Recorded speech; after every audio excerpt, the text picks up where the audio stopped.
Hello everyone, આજે આપણે ધોરણ 9માં સ્વાધ્યાય 1.1 સોલ્વ કરીશું. એમાં સૌ પ્રથમ પ્રશ્ન આપણને આપ્યો છે, શું શૂન્ય એક સમય સંખ્યા છે? શું તમે તેને p પૂર્ણાંક અને q શૂન્યતર પૂર્ણાંક હોય તેવા pq માટે p બાય q સ્વરૂપમાં લખી શકો? તો આપણને ખબર છે કે સમય સંખ્યા આપણે જાણવી છે શૂન્ય છે કે નહીં.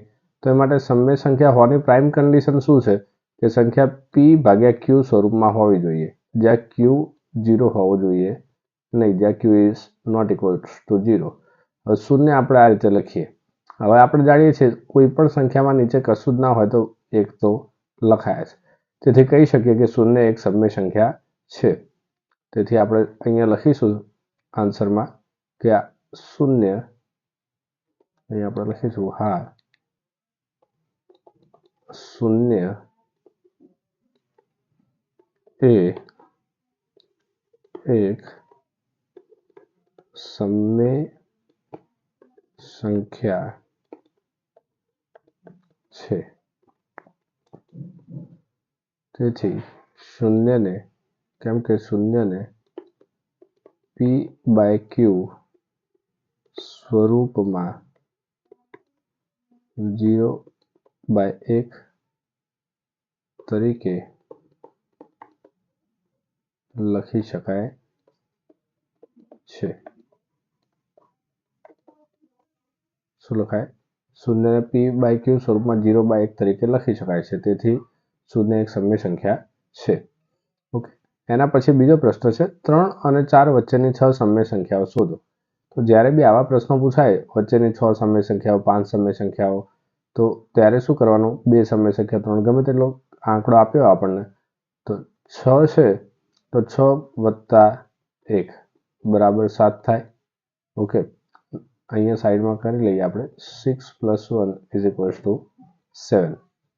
તો આ જે 7 છે, હવે આપણી સંખ્યાઓ કઈ છે? 3 અને 4. નીચે કશું જ નથી, આપણને કહ્યું છે 3 અને 4 વચ્ચેની 6 સમય સંખ્યાઓ. તો સમય સંખ્યાઓ કઈ છે આ બંનેનો? ધેટ મીન્સ અહીંયા નીચે કઈ જ નથી તો એક તો હોય જ, આ બાજુ બી કઈ જ નથી તો નીચે એક તો હોય જ.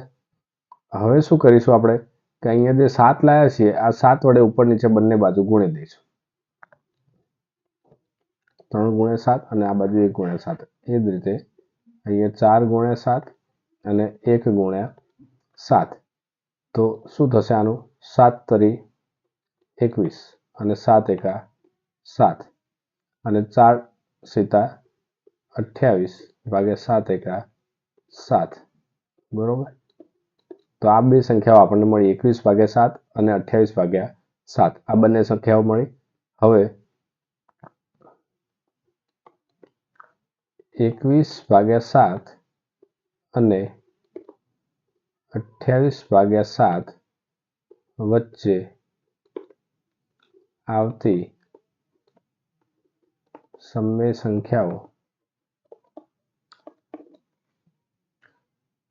કઈ કઈ છે? 22/7, 23/7, 24/7, 25/7, 26/7 અને 27/7 છે. આટલી સમય સંખ્યાઓ છે. તેથી આપણે જે જોઈતી હતી, આપણે કેટલી જોઈતી હતી? 6 સમય સંખ્યાઓ જોઈતી હતી. તો 6 મળી ગઈ. 1 2 3 4 5 6. આ 6 સમય સંખ્યાઓ મળી ગઈ. તમે આની પર બોક્સ બનાવી શકો છો. ઓકે, એના પછીનો પ્રશ્ન છે ત્રીજો. ત્રીજા પ્રશ્નમાં આપણને એવું કહ્યું છે કે 3/5 અને 4/5 વચ્ચેની 5 સમય સંખ્યાઓ શોધો. આપણા નિયમ પ્રમાણે 5 સમય સંખ્યાઓ છે તો આપણે શું કરીશું? 5 + 1 = 6. હવે 3/5 છે પહેલી સંખ્યા અને બીજી સંખ્યા છે 4/5. તો આપણે શું કરીશું? બંને બાજુ ઉપર નીચે કોના વડે ગુણીશું? તો કે આ બાજુ જે 6 લાયા આપણે એ 6 વડે ઉપર નીચે ગુણી દઈશું. ઓકે, તો આનો આન્સર શું આવશે? 6 તરી 18 અને 6 પંચા 30. અને એ જ રીતે આ બાજુ આપણને સંખ્યા મળશે 6 ચોક 24 અને 6 પંચા 30. ઓકે, તો આ બંને વચ્ચે આવતી સમય સંખ્યાઓ આપણે 5 જોઈએ છે તો અહીંયા લખીશું. તેથી આમ 18/30 અને 24/30 વચ્ચે આવતી સમય સંખ્યાઓ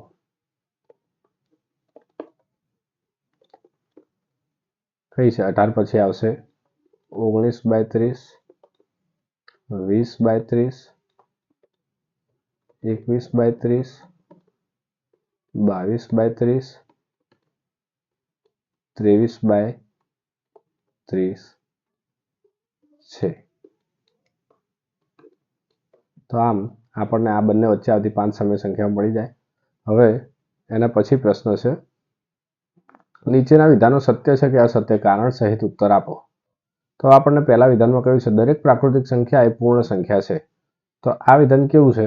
સાચું. કેમ કે આનો સીધો આન્સર આવો થાય કે પ્રાકૃતિક સંખ્યા એટલે n. તો n માં કઈ કઈ સંખ્યા આવે? 1, 2, 3, 4 પછી અનંત સુધી. અને એ જ રીતે પૂર્ણ સંખ્યા એટલે શું થાય? w. તો w માં કઈ કઈ સંખ્યાઓ આવે? હોલ નંબર છે એટલે 0, 1, 2, 3, 4 થી અનંત સુધી. તો આમાં શું થશે કે આપણને એવું કહ્યું છે પ્રાકૃતિક સંખ્યા એ પૂર્ણ સંખ્યા છે. તો પ્રાકૃતિક સંખ્યાઓ જે છે 1, 2, 3, 4 દરેકે દરેક આની અંદર આવી જાય છે. તો સીધી વસ્તુ છે કે દરેક પ્રાકૃતિક સંખ્યા એ પૂર્ણ સંખ્યા છે. એ જ રીતે બીજો જે પ્રશ્ન છે, દરેક પૂર્ણાંક એ પૂર્ણ સંખ્યા છે. તો દરેક પૂર્ણાંક કઈ છે? પૂર્ણાંકમાં કઈ કઈ સંખ્યાઓ આવે? પૂર્ણાંક સંખ્યાઓ કહીએ આપણે તો એમાં -1, -2, 0, 1, 2 આ બધી ઋણ પૂર્ણાંક અને ધન પૂર્ણાંક બંને સંખ્યાઓ આવે. તો અહીંયા શું કહ્યું છે? દરેક પૂર્ણાંક એ પૂર્ણ સંખ્યા છે અને પૂર્ણ સંખ્યા 0 થી ચાલુ થાય છે.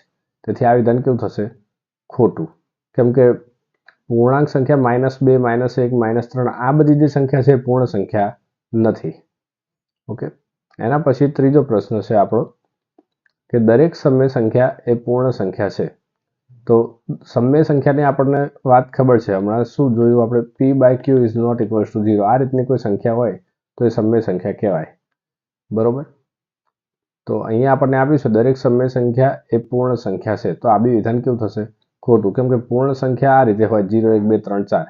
પરંતુ માની લો કે 1/2 છે, 1/3 છે. તો આ બધી સંખ્યાઓ એ પૂર્ણ સંખ્યા નથી.